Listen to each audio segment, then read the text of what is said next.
Hello everyone, welcome to Creatrix YouTube channel my dear friends. We are back again with another very highly informative video और एक ऐसा topic, एक ऐसी बात जो कि आप सभी लोग सुनना चाहते हो, आप सभी लोग जानना चाहते हो, आपको क्लैरिटी चाहिए अबाउट पीएसयू प्राइवेटाइजेशन।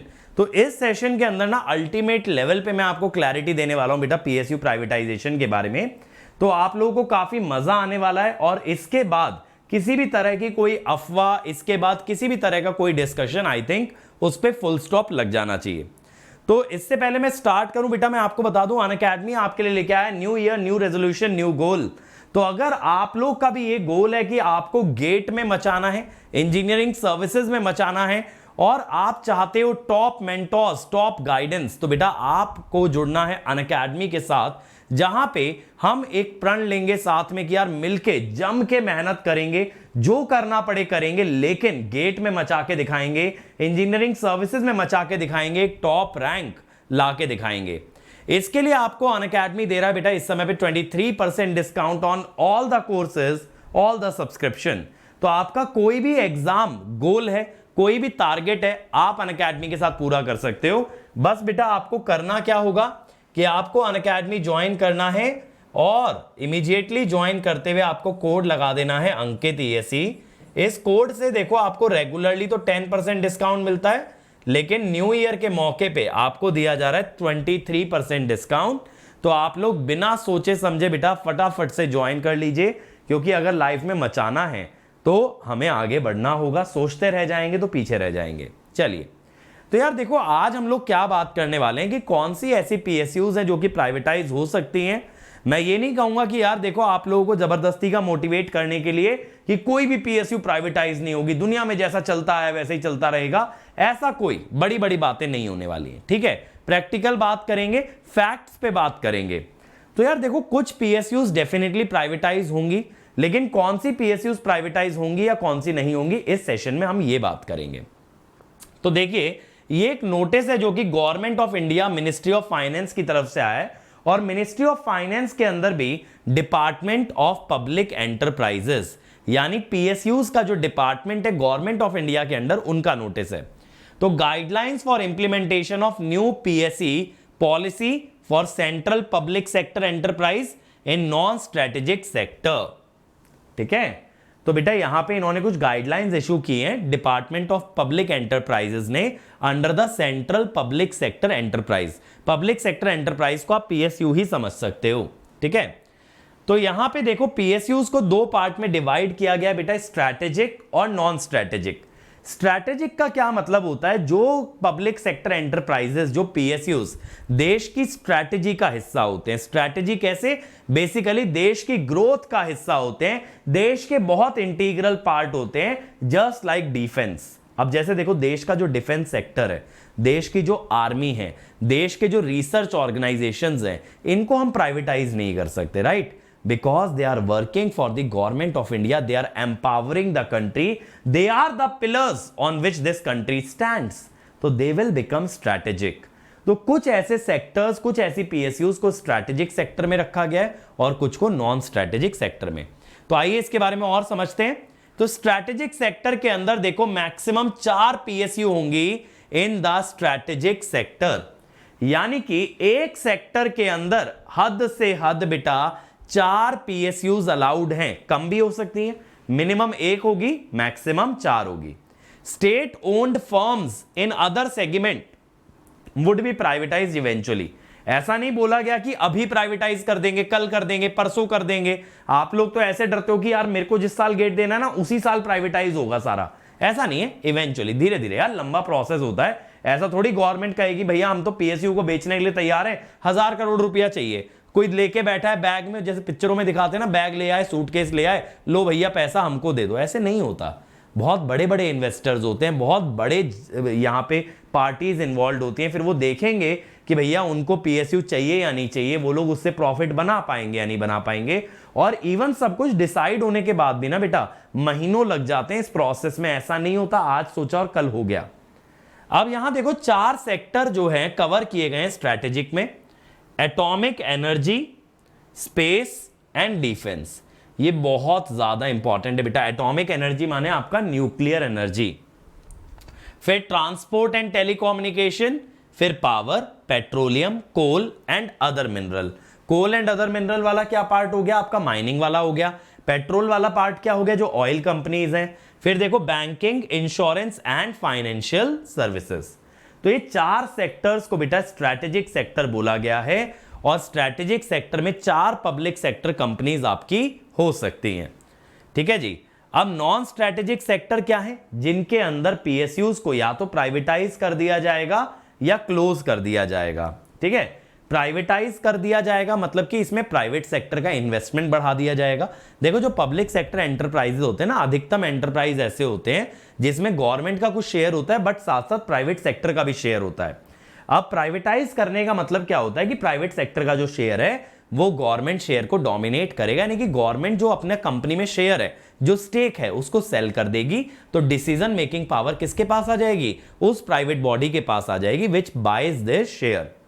अब एटॉमिक एनर्जी में देखो किस टाइप की कंपनीज हो सकती हैं आपकी। एटॉमिक एनर्जी में बताओ, बार्क हो जाएगा। ठीक है, आरआर कैट जैसे एक रिसर्च सेंटर था इंदौर में, वहां से लोग आ जाएंगे।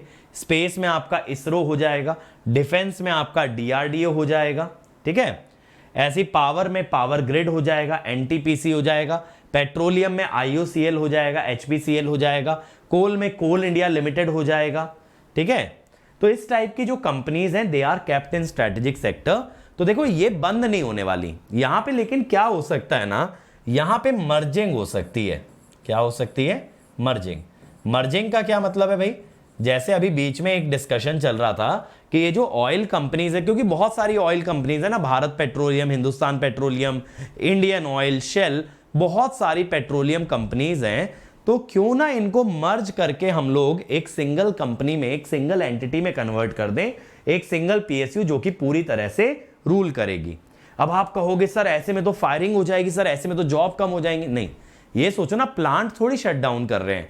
जहां पे भी ऑयल की माइनिंग चल रही है, पेट्रोलियम की माइनिंग चल रही है, जो एक तरह से मान लो कि सारी कंपनीज को मर्ज करके आईओसीएल में कन्वर्ट कर दिया, तो बीपीसीएल के जो प्लांट है उनका नाम आईओसीएल हो जाएगा, लेकिन वहां स्टाफ तो एम्प्लॉय करना पड़ेगा। एचपीसीएल के जो प्लांट है वहां पे स्टाफ तो एम्प्लॉय करना पड़ेगा। तो ऐसा मत सोचो कि जॉब्स बहुत कम हो जाएंगी। डेफिनेटली थोड़ा रिडक्शन आता है, और खास करके रिडक्शन आता है मैनेजरियल पोजीशंस में, क्योंकि मैनेजमेंट कंबाइन होती है। लेकिन जो इंजीनियर्स होते हैं, जो ग्राउंड्समैन होते हैं, जो साइट इंजीनियर्स होते हैं, उन सबका तो काउंट रहता ही है। ठीक है जी। और देखें एक्सेप्शन, ये पॉलिसी अप्लाइड नहीं होगी जैसे मेजर पोर्ट ट्रस्ट, जहां पे पोर्ट पे आपका असाइन किया गया है, airport authority and undertaking in security printing and minting. Security printing and minting माने जहां पे आपका कुछ डॉक्यूमेंट्स इंडिया के प्रिंट किए जाते हैं या जो नोट्स आपके मिंट किए जाते हैं, वहां प्राइवेटाइजेशन नहीं होगा।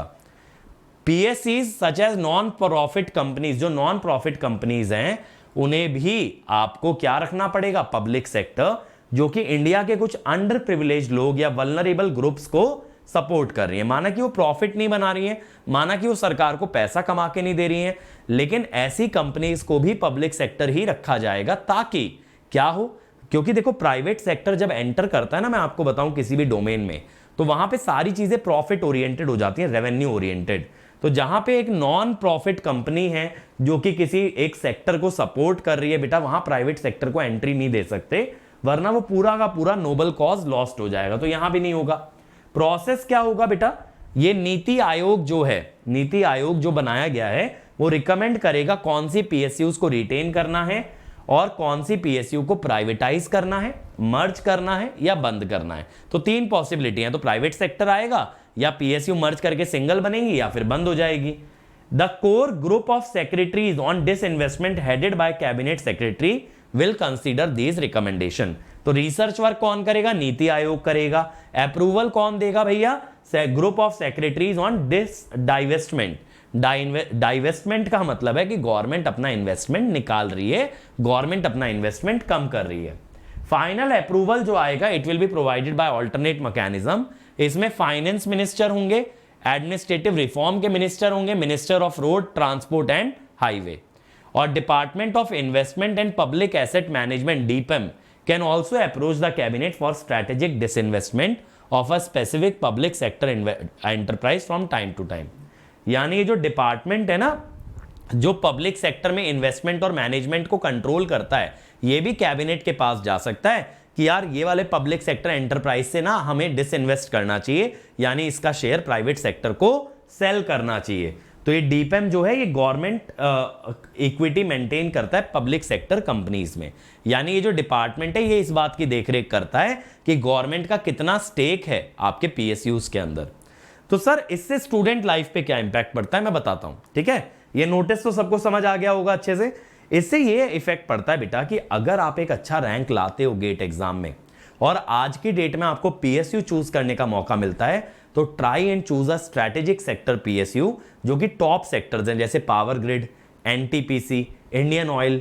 तो इस तरह की कंपनीज को आप चूज करें जिनके अंदर काफी हद तक, मतलब ये मैं कह रहा हूं 99% चांस है कि ये पीएसयू प्राइवेट सेक्टर को नहीं सेल की जाएंगी। तो इससे क्या होगा, जो आपका एक प्योर गवर्नमेंट जॉब करने का सपना था वो सपना पूरा हो जाएगा। उस सपने में आपको कहीं पे किसी भी प्रकार का ऑब्स्ट्रक्शन नहीं आएगा, ठीक है।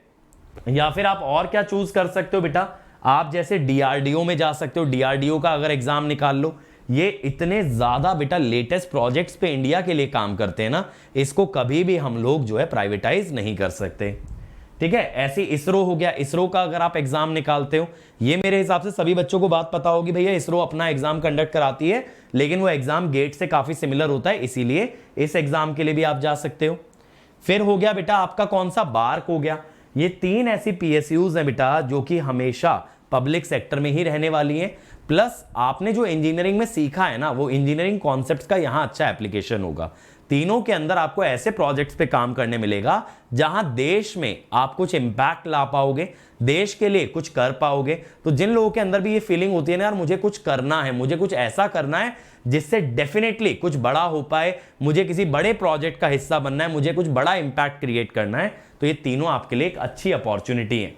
फिर देखो नेशनल टेक्निकल रिसर्च ऑर्गेनाइजेशन, तो बेटा ये भी आपके लिए काफी ज्यादा इंपॉर्टेंट है। ये भी जो है आपके डिफेंस के अंदर काम करती है, ठीक है। Nuclear power corporation of India NPCIL जो है आपका बेटा, एनपीसीआईएल एटॉमिक के अंदर आ जाती है। इसको भी हम लोग प्राइवेटाइज नहीं कर सकते, एटॉमिक पावर पूरी तरह से प्राइवेट सेक्टर के हाथ में नहीं दे सकते हैं, ठीक है। अंतरिक्ष जो है आपकी किस में आ जाएगी, स्पेस में आ जाएगी, एंट्रिक्स कॉर्पोरेशन लिमिटेड।